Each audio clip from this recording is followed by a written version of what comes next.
안녕하세요. 이번 시간부터는 환급특례법에 대해 학습하도록 하겠습니다. 총 6에서 7강으로 구성될 예정이며 환급특례법의 법령을 기반으로 전반을 다룰 예정이니 잘 따라와 주시면 좋겠습니다. 첫 시간에는 환급특례법의 개괄, 즉 총칙에 대해 배워보도록 하겠습니다. 먼저 환급특례법이란 무엇일까요? 원칙적법 이름은 수출용 원재료에 대한 관세 등 환급에 관한 특례법으로 수출용 원재료에 대한 관세 등 환급과 관련된 규정과 절차를 정리한 법률입니다. 이하에서는 법에 대해 환특법이라고 줄여 말하도록 하겠습니다. 환특법 제1조에는 법의 목적이 규정되어 있는데요. 이 법은 수출용 원재료에 대한 관세, 임시수입부가세, 개별소비세, 주세, 교통에너지 환경세, 농어촌 특별세 및 교육세의 환급을 적정하게 함으로써 능률적인 수출 지원과 균형 있는 산업 발전에 이바지하기 위하여 관세법, 임시수입부 가세법, 개별소비세법, 주세법, 교통에너지 환경세법, 농어촌 특별세법, 교육세법, 국세기본법 및 국세징수법에 대한 특례를 규정함을 목적으로 한다고 규정하고 있습니다. 환특법 제2조에는 용어의 정의가 규정되어 있습니다. 용어의 정의에는 환급특례법에서 자주 사용되는 용어에 관련하여 정의하고 있는데요. 특히 환특법에서 사용하는 수출 등 또는 수출 물품과 같은 용어는 우리가 익히 알고 있는 관세법에서 규정하는 용어와 그 의미가 살짝 다를 수 있기 때문에 더욱 집중해서 봐주시면 감사하겠습니다. 먼저 관세 등이란 관세의 임시수입부가세, 개별소비세, 주세, 교통에너지 환경세, 농어촌 특별세 및 교육세를 말합니다. 수출 등이란 관세법, 임시수입부 가세법, 개별소비세법, 주세법, 교통에너지 환경세법, 농어촌 특별세법 및 교육세법의 규정에도 불구하고 제4조 규정의 각 호의 어느 하나에 해당하는 것을 말하며 수출 물품이란 수출 등의 용도에 제공되는 물품을 말합니다. 다음 장에서도 이어서 용어의 정의를 살펴보도록 하겠습니다. 소요량이란 수출 물품을 생산하는 데 드는 원재료의 양으로서 생산 과정에서 정상적으로 발생되는 손무량을 포함한 것을 말합니다. 이때 생산에는 넓은 범위에서 수출 물품을 가공, 조립, 수리, 재생 또는 개조하는 것을 포함하고 있습니다. 다음으로 환급이란 수출용 원재료를 수입하는 때에 납부하였거나 납부하여야 할 관세 등을 관세법의 규정에도 불구하고 환급특례법에 따라 수출자나 수출물품의 생산자에게 되돌려주는 것을 말합니다.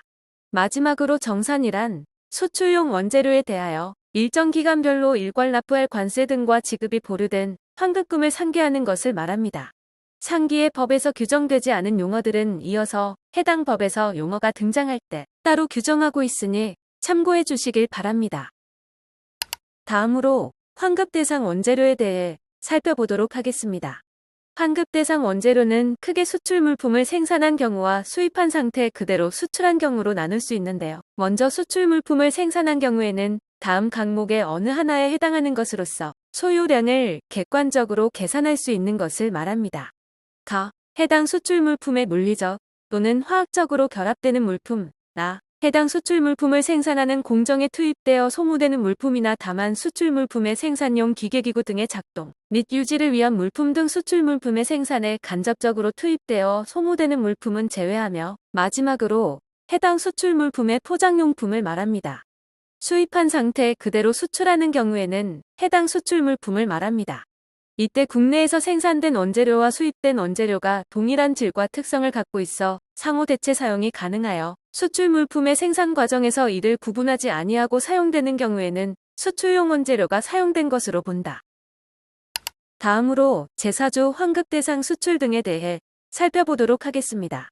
환특법에서 규정하고 있는 환급 대상 수출 등은 아래와 같이 4가지가 있습니다.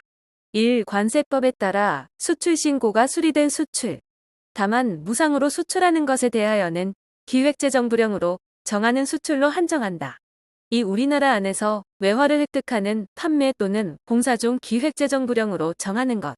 3. 관세법에 따른 보세구역 중 기획재정부령으로 정하는 구역 또는 자유무역지역의 지정 및 운영에 관한 법률에 따른 자유무역지역의 입주기업체에 대한 공급. 4. 그 밖의 수출로 인정되어 기획재정부령으로 정하는 것. 앞서 4조 1호에 규정된 기획재정부령으로 정하는 것에는 6가지가 있는데요. 하나씩 살펴보도록 하겠습니다. 1. 외국에서 개최되는 박람회 전시회견 본시장 영화제 등에 출품하기 위하여 무상으로 반출하는 물품의 수출 다만 외국에서 외화를 받고 판매된 경우에 한한다.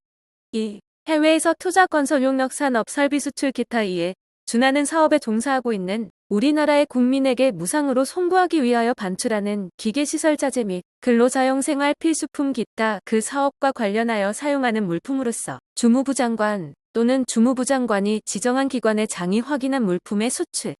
3. 수출된 물품이 계약 조건과 서로 달라서 반품된 물품에 대체하기 위한 물품의 수출. 4. 해외 구매자와의 수출 계약을 위하여 무상으로 송부하는 견본용 물품의 수출.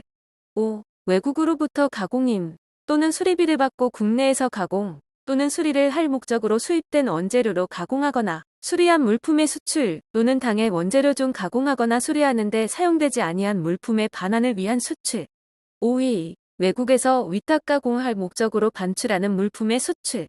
6. 위탁 판매를 위하여 무상으로 반출하는 물품의 수출. 다음으로 제4조 2호에서 규정된 기획재정부령으로 정하는 것이란 5가지가 있습니다. 1. 주한미군에 대한 물품의 판매. 2. 주한미군 또는 관세법 규정에 의한 기관이 시행하는 공사. 3. 관세법 제88조와 대한민국과 아메리카 합중국 간의 상호방 유조약 제4조에 의한 시설과 구역 및 대한민국에서의 합중국 군대의 지휘에 관한 협정에 의하여 수입하는 승용 자동차에 대하여 관세 등의 면제를 받을 수 있는 자에 대한 국산 승용 자동차의 판매. 다만 주무부 장관의 면세 추천서를 제출하는 경우에 한한다. 4. 외국인 투자 촉진법 제5조 내지 제8조의 규정에 의하여 외국인 투자 또는 출자의 신고를 한 자에 대한 자본재의 판매. 다만 당해 자본재가 수입되는 경우 조세특 내제한법에 의하여 관세가 면제되는 경우에 한한다. 5. 국제금융기구로부터 제공되는 차관자금에 의한 국제경쟁입찰에서 낙찰된 물품의 판매. 다만 당해 물품이 수입되는 경우 관세법에 의하여 관세가 감면되는 경우에 한한다. 제4조 제3호에서 기획재정부령으로 정하는 구역에는 4가지가 있습니다. 1. 관세법 제183조의 규정에 의한 보세 창고. 다만 수출한 물품에 대한 수리보수 또는 해외 조립 생산을 위하여 부품 등을 반입하는 경우에 한한다. 2. 관세법 제185조의 규정에 의한 보세 공장. 다만 수출용 재료로 사용될 목적으로 공급되는 경우에 한한다. 3. 관세법 제196조의 규정에 의한 보세 판매장. 4. 관세법 제197조의 규정에 의한 종합보세구역. 다음으로 제4조 마지막 호에서 규정된 기획재정부령으로 정하는 것이란 우리나라와 외국 간을 왕래하는 선박 또는 항공기 선용품 또는 기용품으로 사용되는 물품의 공급, 원양산업발전법 제6조 제1항, 제17조 제1항 및 제3항에 따라 해양수산부 장관의 허가 승인 또는 지정을 받은 자가 그 원양어선에 무상으로 송부하기 위하여 반출하는 물품으로서 해양수산부 장관 또는 해양수산부 장관이 지정한 기관의 장이 확인한 물품의 수출입니다. 마지막으로 수출용 원재료에 대한 관세 등의 징수에 대해 알아보도록 하겠습니다. 세관장은 수입하는 수출용 원재료에 대하여는 관세법 등의 규정에도 불구하고 수입하는 때에 해당 관세 등을 징수합니다. 또 수출용 원재료가 내국신 농장 등에 의하여 거래되는 것으로서 관세청장이 제6조 제1항에 따른 관세 등의 일괄납부 및 제7조에 따른 정산이 가능하다고 인정하는 경우에는 관세법 등의 규정에도 불구하고 내국신 농장 등에 의하여 수출용 원재료를 공급하는 것을 수출로, 공급받는 것을 수입으로 볼 수 있습니다. 이상으로 오늘은 환급특례법의 총칙에 대해 살펴보았습니다. 다음 시간부터는 법령에 규정된 내용을 하나하나 살펴볼 예정입니다. 시청해주셔서 감사합니다.